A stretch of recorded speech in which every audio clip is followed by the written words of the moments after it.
m'a toujours dit qu'un PC portable gamer était plus cher qu'un PC fixe. Et ben, je suis pas forcément convaincu. Donc aujourd'hui, dans cette vidéo, on va comparer un PC portable versus un PC fixe, deux configurations à peu près équivalentes, histoire d'avoir un vrai visuel, surtout sur le prix, mais aussi les performances. Dans ce combat, le PC portable, de la mobilité, quelque chose d'assez complet, vu qu'on a les claviers, l'écran, donc on va dire un all-inclusive qu'on utilise très facilement. De l'autre côté, le PC fixe, un monstre assez lourd, difficile à transporter, mais à l'inverse, par contre, de la puissance, un système de refroidissement qui est beaucoup plus fini et surtout quelque chose d'assez évolutif. Ce qu'on va comparer vraiment, ça va être le prix pour une configuration équivalente, même si on sait qu'il peut y avoir une différence de puissance, mais ça on en parle un peu plus loin.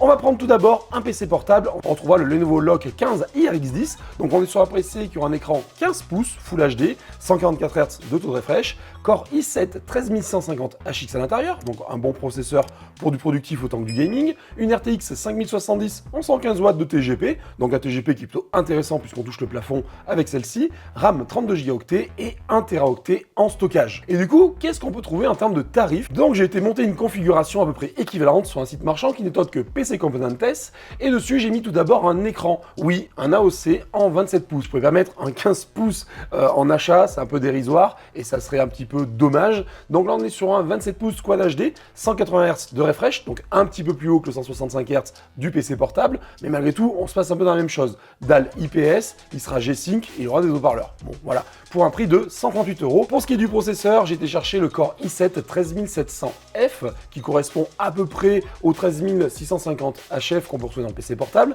Et là on sera sur un prix de 304 € quand même, donc ça c'est un budget à sortir. On aura aussi la carte mère, une MSI B760 Gaming. Donc là, on va aussi lui mettre le Wi-Fi pour comparer un peu quelque chose de comparable.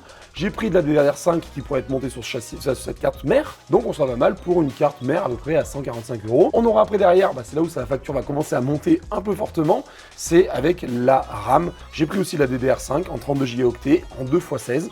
Effectivement, c'est ce que le PC a lui de son côté, il a 32 Go, donc pas de jaloux, on met la même chose, mais du coup, on lâche un rein avec 450 €. On le sait, les prix de la RAM ont explosé. Pour vous dire, quand je préparais cette vidéo un petit peu, je mets un peu de ChatGPT, effectivement, pour me structurer un peu mes vidéos. Lui-même a été me dire, vous vous êtes trompé sur le prix de la RAM, vous avez pris une RAM trop chère. Donc voilà, donc pour vous dire, même les IA sont pas encore au point sur l'évolution des prix. Cette RAM sera pas donnée, donc ça fait quand même monter fortement la facture d'un PC de bureau aujourd'hui. Par contre, pour ce qui est du boîtier, je suis resté vraiment soft. Je suis parti sur un Tempest Mirage RGB qui aura tout simplement un format ATX qui sera pas full blindé d'RGB, etc.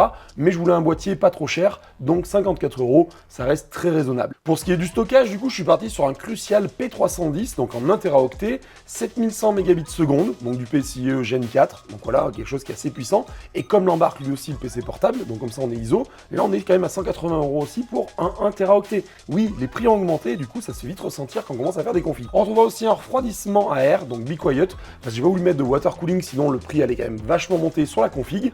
Donc j'ai mis un refroidisseur pour le CPU qui est tout simplement non water cooling. Donc on est sur du ventilo simple pour se dire ok, on met pas non plus des dingueries pour quand même qu'on voit vraiment si on est compétitif avec un PC de bureau. Pour alimenter tout ça, parce que bien évidemment il faut une alimentation, on retrouve une Corsair une fois de plus en RM 750 ATX 3.1. Donc là on sera pas mal en 750 watts, ce qui nous amène donc à la carte graphique et j'ai pris effectivement une 5070 en 12 Gb de VRAM, GDDR7 et Reflex, etc.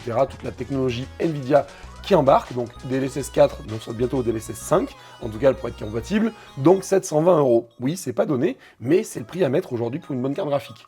Et on retrouvera un petit peu de périphérique, puisqu'il nous faut quand même un clavier et une souris. J'ai pris du Logitech, j'ai pas pris du très haut de gamme, mais un clavier à 55 €, une souris assez sympa à 60 €, ce qui va nous donner une facture totale de 2239 €.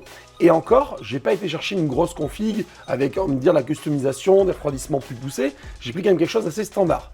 Donc 2300 € d'un côté pour le PC de bureau, de l'autre côté pour le PC portable, on sera sur 1629 €. Et là on se dit, en termes de rapport qualité-prix, il n'y a pas photo, on prend le PC portable, il sera beaucoup mieux.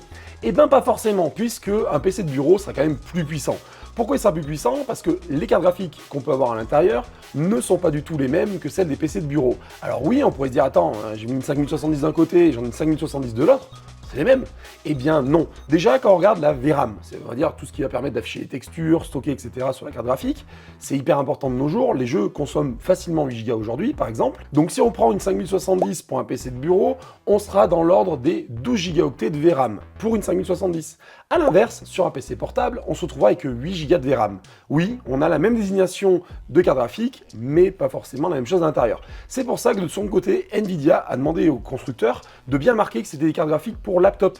Vous verrez toujours marqué 5070 laptop, histoire de faire la différence entre les PC portables et les PC de bureau. Donc déjà rien que sur ça, on gagne 4 Go de VRAM quand on passe sur un PC de bureau, ce qui est assez énorme. D'ailleurs, autre gros avantage du PC de bureau, il y a de l'espace, on peut refroidir beaucoup mieux que sur un PC portable, du coup on peut consommer plus d'énergie et donc chauffer beaucoup plus, ou en guillemets, refroidir plus facilement quand on chauffe. Alors que sur un PC de bureau, on peut monter entre 220 watts et 250 watts de puissance. Donc voilà, on aura un TDP, parce que sur un PC portable on parle de TGP, sur le PC de bureau on parlera de TDP, et en l'occurrence, le TDP sur un PC de bureau est toujours plus intéressant que sur un PC portable. Donc on aura sur une carte graphique de nom à peu près équivalent, 30 à 40% de puissance en plus sur un PC de bureau. Autre point important à noter, les technologies Nvidia, au-delà du DLSS avec la génération d'images, etc., on aura aussi la latence qui sera plus intéressante sur un PC de bureau au départ.